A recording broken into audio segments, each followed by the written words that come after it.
బ్రాండ్లు ఉంటాయి కదా, ఆ డబ్బులు వాడికి వెళ్ళిపోతాయి ఎప్పటికప్పుడు. అట్లాగా ఎప్పటి క్యాష్ అప్పుడు లెక్క, ఎవరి మనిషి వాళ్ళకే లెక్క, అంతే కదా. ఇక్కడ సింపుల్గా ఇంత సింపుల్గా వ్యాపారాన్ని డివైడ్ చేసి పడేశాడు. 100 రకాల తతంగాలు లేకుండా ఇందులో 100 రకాల కుమ్ముకోవడానికి అవకాశం లేకుండా చేశాడు. ఎక్సైజ్ జోడికి ఏం పని ఉంది అసలు నిజంగా అప్పుడు చెప్పాలంటే? ఇప్పుడు ఎక్సైజ్ జోడి బాగా సంపాదించుకుంటున్నాడు, అప్పుడు సంపాదించుకోవడానికి ఎవరికైనా అవకాశం ఉందా? మద్యం దుకాణాలు కోట్ల మంది ఇవాళ బతికేస్తున్నారు, లక్షల మంది దాని మీద.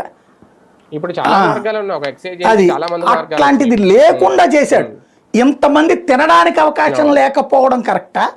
తినడానికి అవకాశం ఇవ్వడం అవినీతి అవుతుందా? పైగా తెలుగుదేశం హయాంలో 7,000 కోట్ల రూపాయల వరకు వచ్చింది మద్యానికి, హైయెస్ట్ 10,000 కోట్లు అనుకుంటా. వీళ్ళ దగ్గర 25,000 కోట్లు, అంటే ఏడాదికి 15,000 కోట్ల రూపాయల లాభం వస్తే అదనంగా అంతకుముందు కంటే మొత్తం 25,000 కోట్లు వస్తే అది కుంభకోణం అవుతుందా? ఇవాళ వీళ్ళు సంపాదిస్తారు కదా, ఈ నెల అయిపోయింది మార్చి 31 తర్వాత ఈ ఏడాదిలో లెక్కర సంపాదన ఎంతో తీమానండి లెక్క. వీళ్ళు లెక్కర మీద వచ్చే ఆదాయం ఎంత లెక్క తీయమానండి, తీసి అప్పుడు లెక్క చెప్పానండి. జగన్ టైంలో ఇంత తినేశాడు, మేమైతే ఇప్పుడు 50,000 కోట్లు సంపాదించాం, అప్పుడు జగన్ 25,000 కోట్లే సంపాదించాడు అని చెప్పమనండి, అప్పుడు కుంభకోణం అనొచ్చు.